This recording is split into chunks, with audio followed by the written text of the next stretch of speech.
everyone, it's Hayes from today's video. Finally, we are here to do the commentary / analysis for episode 25, Miraculous Ladybug season 6, Secret Protocol.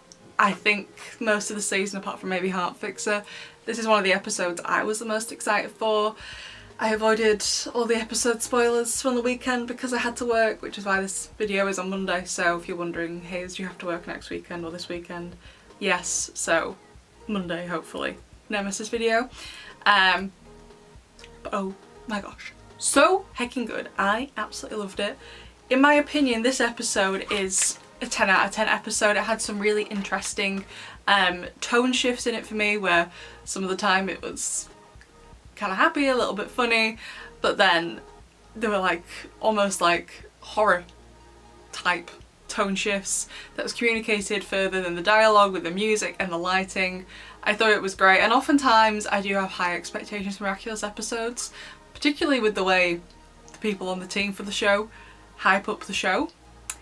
Like, for example, a great example of this is Ephemeral. They were like, oh, this episode is unmissable. Ephemeral is a very definition of an episode you can miss and it won't change a single thing. So you could not watch Ephemeral and it will have absolutely no difference on the show.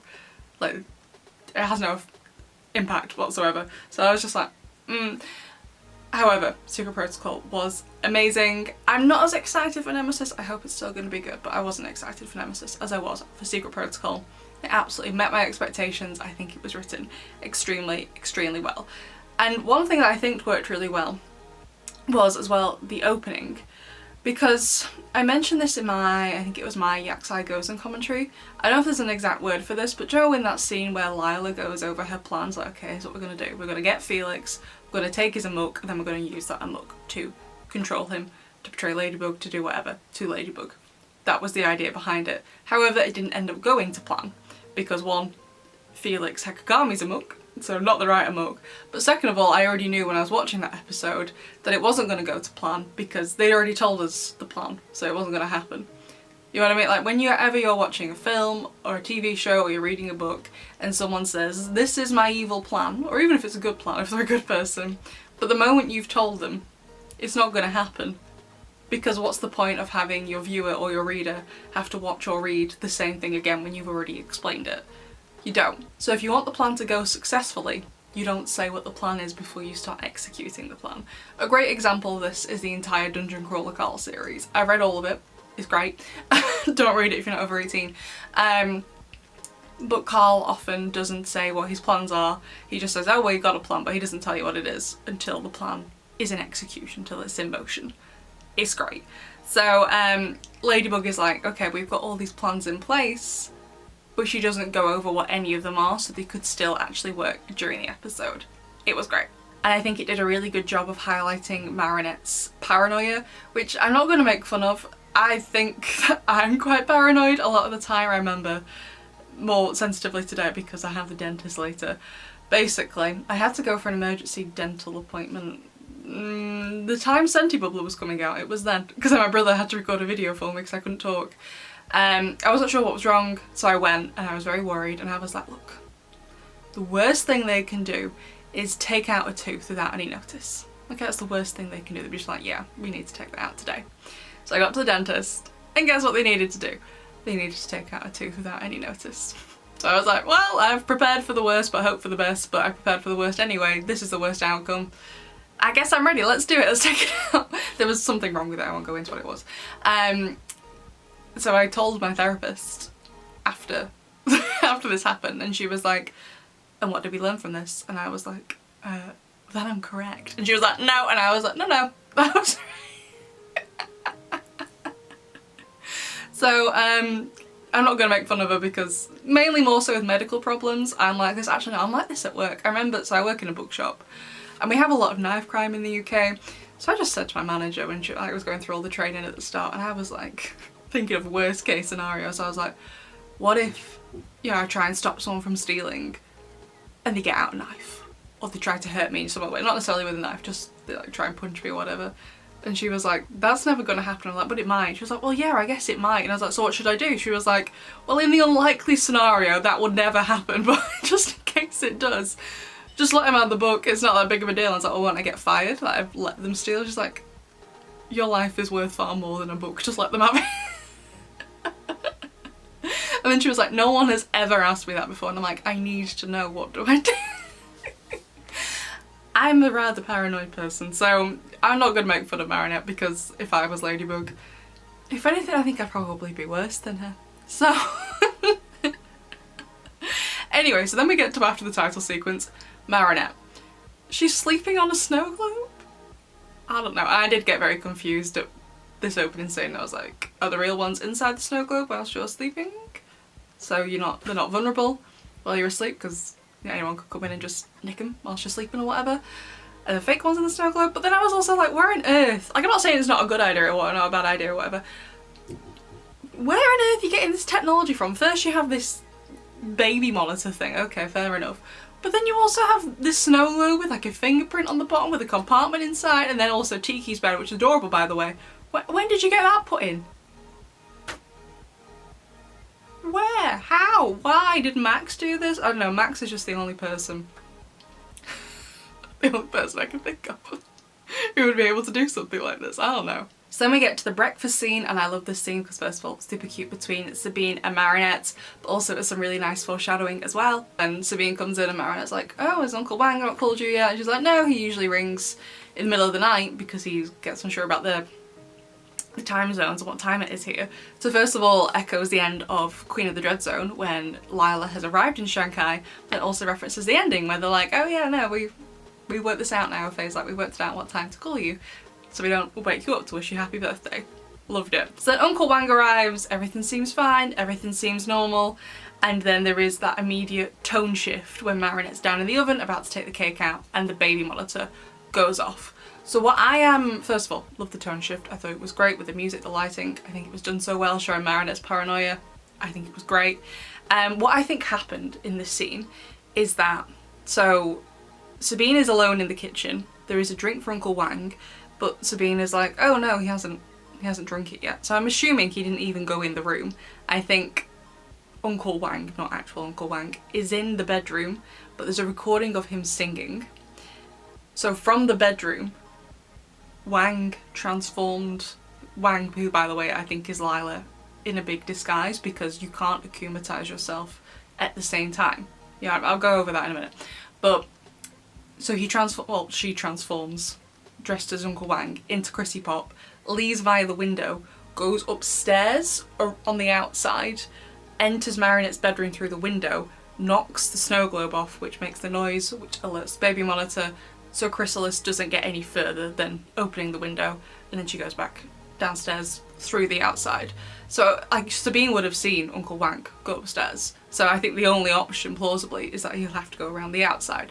So what I think is happening with this episode, we know real Uncle Wang is in Shanghai with Faye. He hasn't left Shanghai. So Lila has been in Shanghai basically learning Uncle Wang's mannerisms and the way he talks, the way he does stuff, so no one is suspicious from that. And then she has, I don't know how she's done it, made herself look exactly like him through costuming, disguises, makeup, whatever means. Which is why during the akuma sequence, because at first you see in my reaction, you don't see him get akumatized. He leaves as Uncle Wang at the water taxi, and the next minute you see him, he's just kung fu. So I was like, oh, what's going on there? But then you see him get de-akumatized and he goes from kung fu to Uncle Wang.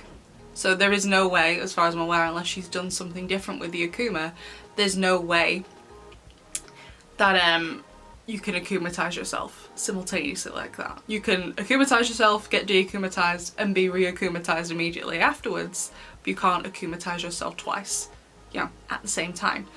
So that's what I'm assuming happened, is that Lila is just wearing an excellent disguise and has also learned Uncle Wang's mannerisms whilst she's been in Shanghai. That's what I'm assuming has gone on. And so for that scene where the baby monitor goes off, she, as Uncle Wang, has transformed into Chrysalis, got out the window and tried to go in through Marinette's bedroom window to get inside the room. But it hasn't worked, obviously, because of everything she had set up. So that's what I'm assuming is going on. And then there's a recording of him singing. So when Marinette goes to go and investigate, she's like, oh, he's in there. So what happened? It's just a draft. It was just a bug or something, I don't know.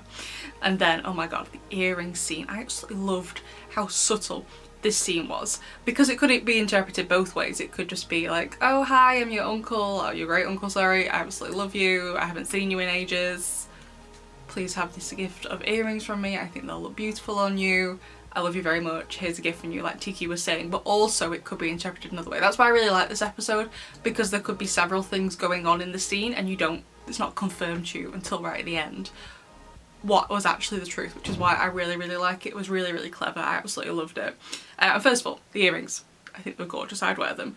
But I loved the manipulation of it. Like, do you know when Lila's akumatizing people, before they get akumatized they have the sequence and she's being very manipulative and she's like, do you want to get akumatized, sort of thing?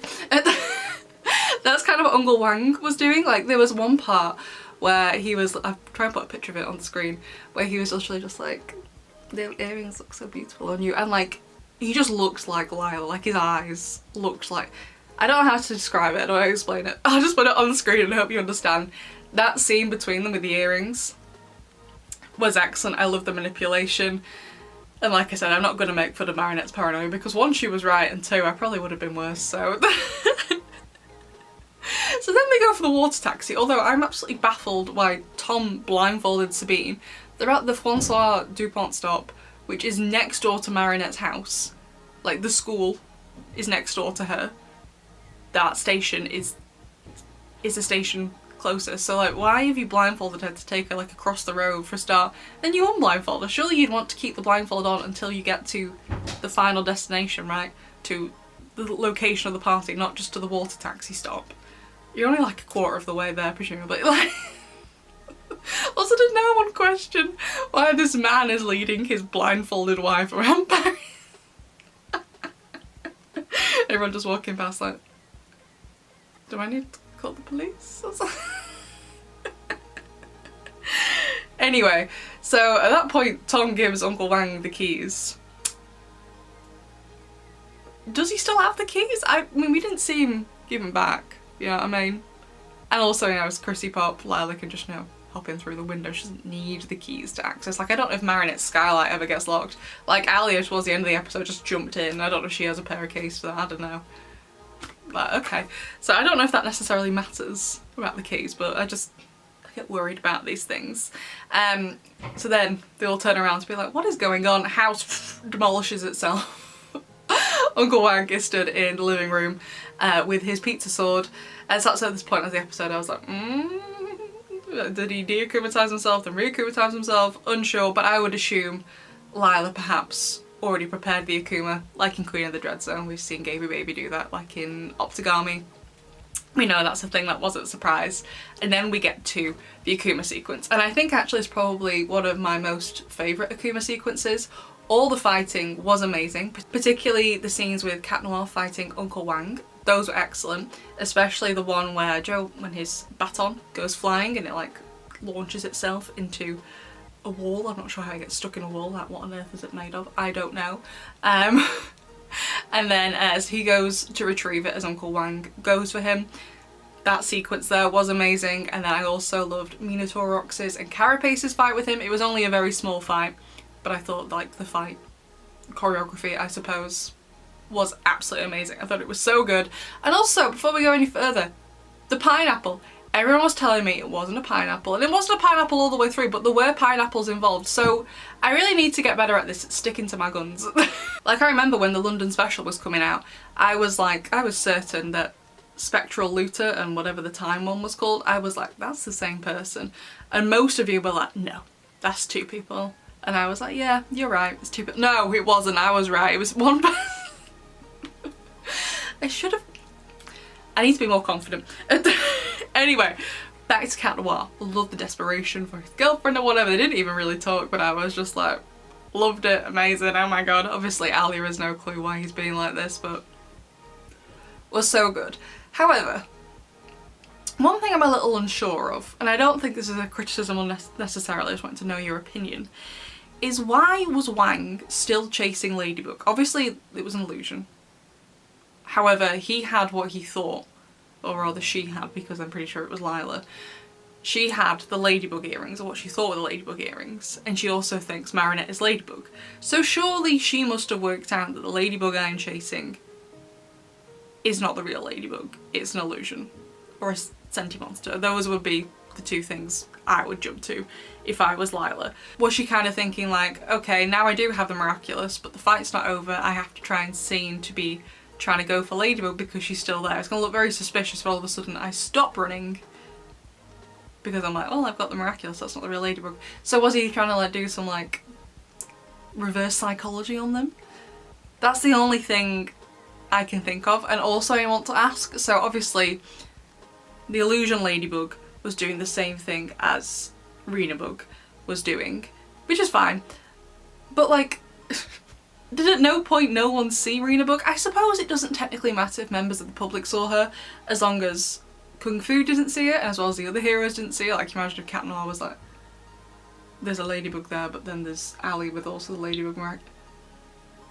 So I suppose it doesn't matter a great deal necessarily, but I just thought I'd ask. But overall, I really thoroughly enjoy this Akuma sequence. So like I said, he then gets de-akumatized and it's Uncle Wang. So I think the only way you could achieve this was if it was indeed a senti monster, which I doubt Felix would agree to unless Lila really had something on him, like she kidnapped Kagami or something, I don't know. Or that is literally just Lila dressed as Uncle Wang, makeup, hair, whatever done to look like him. You know what I mean? So then we get back to the house. This whole thing has been about the present and I'm just like, what was even in the present? You didn't even give it to Sabine in the end. So I don't know if that's like a mystery. It's just like there was nothing in it in the first place. It was just a ploy to get himself akumatized, or herself rather akumatized. And there's nothing in it. It's literally just a box. I don't know. But anyway, final scene. Best scene of the episode. Part of the episode I was looking forward to the most. Marinette's cheap out. Stunning, gorgeous, beautiful. Nothing else to say for it. And then Faye calls and Sabine's like, oh hey, do you want to talk to Uncle Wang? And she's like, he is here.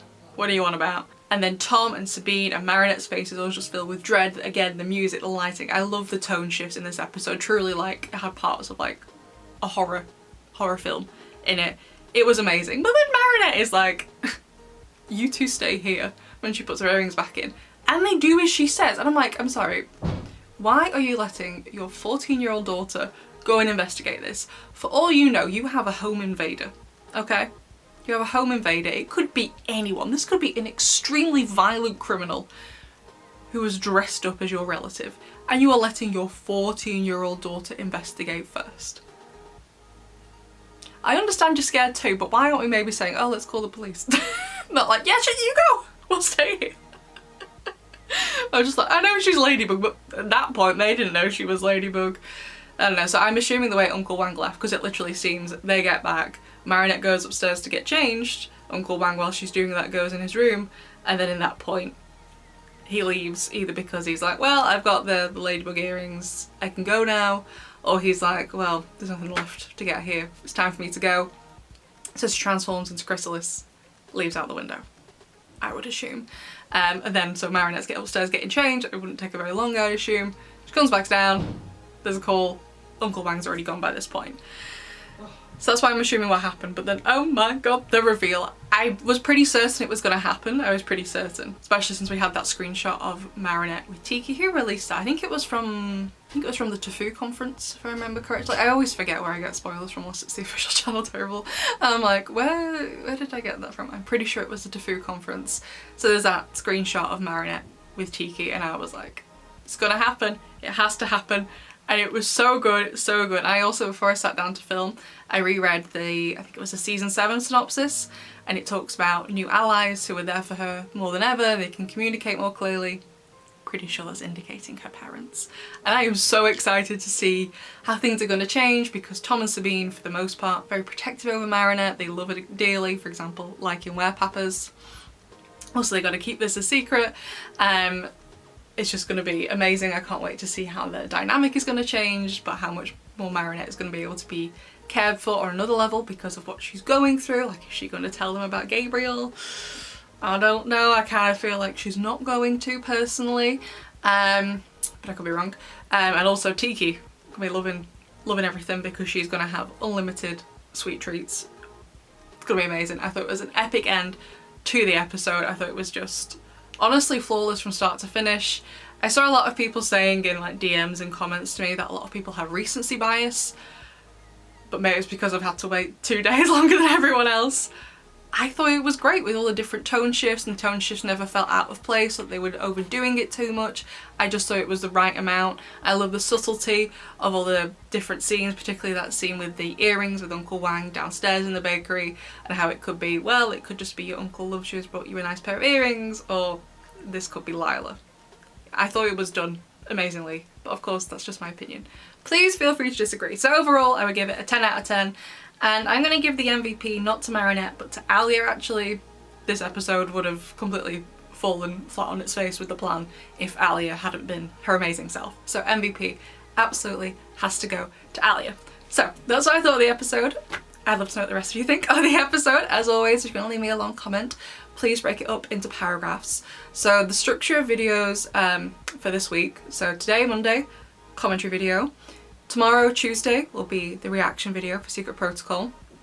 And then in the interim, I'm gonna collate together everyone's ideas, so please as well, if you're gonna leave a comment, leave any ideas for Nemesis as well.